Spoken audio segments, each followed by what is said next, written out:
and your last beat of your heart is going to suffer more, not that it's your time, but your child's time, and you can't do anything to stop it. That is why my heart goes out even more to the Bryant family, to those to the other family of all those people that were on the plane, and to those dads that were on the plane that knew that they could do absolutely nothing. I could not imagine that. I couldn't fathom that being my last thought and my last heartbeat. Yeah, I couldn't agree more. Definitely. But, well, hopefully after this topic that has just brought tears to everyone, hopefully we can segue into something that's a little more cheerful. Like I'm ready. I threw you the softball. Like the NBA All-Star Game. It's a party. That's in Chicago. Right. That's right there. So, what do you have to share and say and what you see in what's going to happen and how these players are going to outshine in the All-Star Game? Well, I mean, it's going to be a show, but it's going to be more of a remembrance. I mean, LeBron's team is going to wear the number 2. That was Gigi Bryant's number. The Freaks team, Giannis Antetokounmpo, is going to wear the 24 jersey in honor of Kobe. And there's going to be some different rules, and I'm going to be perfectly honest with you. I'm having a hard time understanding exactly what the hell they're doing. But there's a 24 something tied into it, which means it's obviously for Kobe. But instead of talking about the game specifically because it's just an exhibition, I want to say, how the hell is Devin Booker not an All-Star? When I'm a Russell Westbrook fan, like you wouldn't believe, he belongs in an All-Star game over him. He's better than Donovan Mitchell. I know Utah has a better record, but they already got Rudy Gobert in. Devin Booker's an All-Star. I think he got slighted. I think Westbrook and Donovan Mitchell should be out, and Booker and Ja Morant should be in. That's the only slight that I see. Yeah, I was surprised to hear about that because, Booker is more than deserving to be on that team. And how far he's come just as a player overall, he's more than deserving.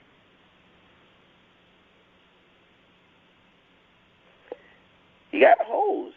Let's just be honest. Book got hosed. He got hosed. It came down to it, and they said, you know what? Russell Westbrook, he's always an all-star. And sometimes coaches get busy and they get lazy. So you just put him in. Donovan Mitchell, that's right, Utah's winning. We'll just put him in.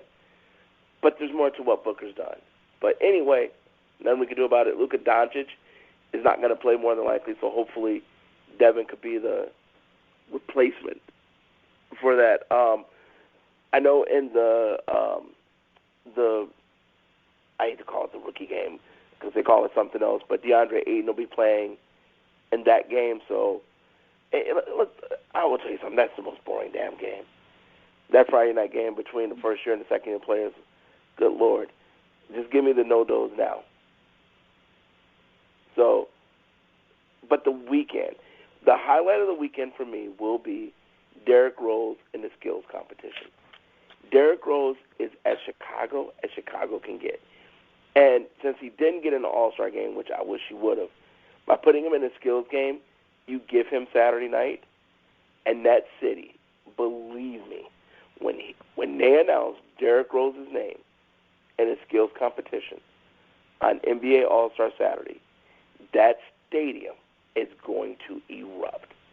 Derrick Rose is beyond beloved in the city of Chicago. They're going to go nuts. You're just telling us what's going to happen. You're foretelling the All-Star game. Well, to be honest, the All-Star game is just okay. The All-Star game is cool, and I think this year will be really cool because it'll have so much meaning. But the Saturday night, a lot of people don't realize this that aren't from Chicago. They see, Chicago loves Derrick Rose. Chicago doesn't love Derrick Rose. Chicago adores Derrick Rose. Adores him. And the smartest thing the NBA did was since he did not get voted in by the coaches as an all-star, by putting him in the skills competition on a Saturday night, they just ensured that city to lose its mind. That love affair with him in the city is ridiculous. So that should be fun. Yeah. So it'll be exciting to see also what happens, after the All-Star game, how the rest of the season is going to play out. Because now it's, it gets serious. Getting into the postseason, not the postseason, but getting into going into the NBA Finals. So we have some teams that are kind of just barely making that mark, and some teams that are out there and getting those wins. And do you see any surprises? As you're the basketball genius on my end. You follow it a lot closer than I do. Do you see any surprises that coming up in the second half of the season? I think let's answer that next show, because trade deadline is Thursday. So right now there are no surprises. True. Because it's the same status quo that it's been. But after Thursday's trade deadline, it'll let us know who was buyers, who was sellers, who were serious, and what's going on. And then I think we can really get a grasp of what's really the real deal, what the real shakedown is. So we'll know for sure after Thursday. So next week, we'll have a better picture. Because as for now, I still think the Clippers are the best team in the NBA. Okay. So I'm going to need to see something at the trade deadline that could possibly sway me. But as of right now, I just think they're the best team in the NBA. Okay. Taking note. More to come on that. So speaking about trades, so I don't know if you may have heard or seen the news. It's per sources, ESPN Jeff Passan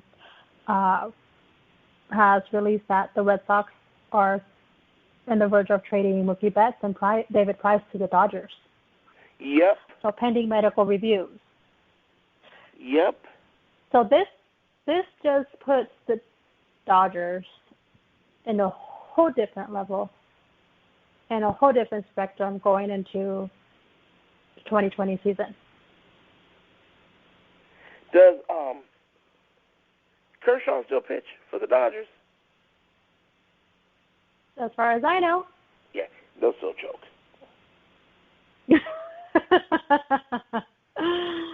But we shall see. Because with David Price, that's a major addition to the Dodgers, and adds power. And now the West becomes even more competitive. It's already one of the toughest, to come about and get ahead. And adding those two players to the competition is, I'm excited to see once this is finalized, that this actually, see this come through, how this is all going to play out. And yeah. Yeah. I am very, very excited. Clayton Kershaw is open to the Dodgers, right? As far as we know for the time being. We'll see if his days may be numbered with that. Yeah, they'll still choke. So. Yeah, no, they'll still no, hey, by the way. Look, now the people in LA, we got to get a ring because the Astros cheated. We got to get a ring because we think Boston cheated. They owe us a ring. Shut the hell up. You imploded. You worked too much off analytics. You know what? Forget you. You lost. And you know what you'll do next year? You'll find a way to choke again. And for all those reporters in L.A. and the talking heads on the radio, they owe us a ring because we're the best team in baseball that didn't win a ring. You know how stupid that sounds? We're the best team to never win a ring. Then you're not the best team. That's the best team. The Yankees say they're the best team in baseball. They haven't won a ring. Anybody can say that they were the best Anybody team in can say baseball, that. but Yeah, you know what? I'm going to tell you something. This is the honest God truth. I didn't used to mind the Dodgers. Dodgers never bothered me. I grew up in Chicago. Then I came out here, Diamondbacks didn't have, Arizona didn't have a team, Arizona Diamondbacks. Dodgers never bothered me. But, oh, my God, over the last 10 years, I never met such a group of people more annoying than Dodger fans and L.A. radio hosts on Dodger networks. They're the most god-awful, annoying people walking the earth. They whine all the time. It's very ugly behavior. So they'll choke. They'll find a way. yeah. So they're exciting. So going back to the comment of the ring and World Series. So we haven't touched on it, we haven't had a show to discuss it, but just very briefly, before we run out of time, and this has been a topic, and I've seen it come up in ESPN and some other shows, channels. Do you see it wise for the World Series trophy to be taken away or returned? No. And no? No. No. Look, okay, I'm going to say this, and you know I love baseball. I love baseball. Baseball's a great game. Baseball brought this on itself. And here's why I take it, and I'll make it short because I know we're up against time, so I'll make this real short. So it's okay to steal signs if you're on second base. It's okay to steal signs if you're in the dugout and tell you're a hitter that the pitcher's tipping his pitches. It's okay for you to relay that there's a problem. That's fine. That's not cheating. That's gamemanship. But you use a camera, that's cheating, and I get that. If you use a nail file, that's cheating. But baseball knows that you cheat because they keep throwing out balls because what do pitchers do? They wipe the sweat off their head, they put it on the baseball, they rub it around, throw the pitch, throw a couple pitches, moves really good. What does the umpire do? Throw that ball away, throw out another ball. So you know what they do? They wipe the sweat off their head, they rub it on the ball again, get the ball nice and wet again. But you can't throw a spitball, but you can throw a sweat ball. See, all these little things that baseball think is cheating and cute. It's cute. It's always cute. But then, when you go cute, someone pushes the envelope. And then they push the envelope again. So, see, they could have got rid of all this a long time ago if they said, if anyone steals any signs whatsoever, we're going to consider it cheating. But they didn't do that because it was always cute. So, now all of a sudden, we want to rip away a World Series from the Astros, rip away a World Series from the Boston Red Sox. But no one has said, let's kick Tony La Russa out of the Hall of Fame, because there's now allegations that he cheated when he was managing my favorite team, the White Sox. No one wants to kick him out because no one has said, Tony, you got an awful lot of wins, but McGuire, who will never get in because he used steroids, and Canseco will never get in because he used steroids. We're not going to deduct those victories that they played in when they were playing for you, because you're such a great manager and such an upstanding guy, and there's no way possible you could have known any of this was going on right under your nose for all those years in Oakland and all those years in St. Louis. But that's okay because you didn't cheat exactly, so that little bit of cheating doesn't matter. So no, don't take anything away, because if baseball wanted to get cheating out of the game, they would. Now what happened is the dog rose up and bit it in the ass, and now they want to complain about it. Too late now, buddy. Now you got to go back and say, well, we're going to stop this, we're going to stop this. You can't wear Apple Watches, can't wear Samsung watches, can't wear any Galaxy watches, can't do this, can't do that, can't. Clean it all up. Either you clean it up or you don't. So remember, this is the game where an umpire one night strike zone could be high, the next night someone else's could be low. They don't even want to use the electronics they have to make sure every strike is a strike. So miss me on that taking titles away. When they kicked Tony La Russa out of the Hall of Fame,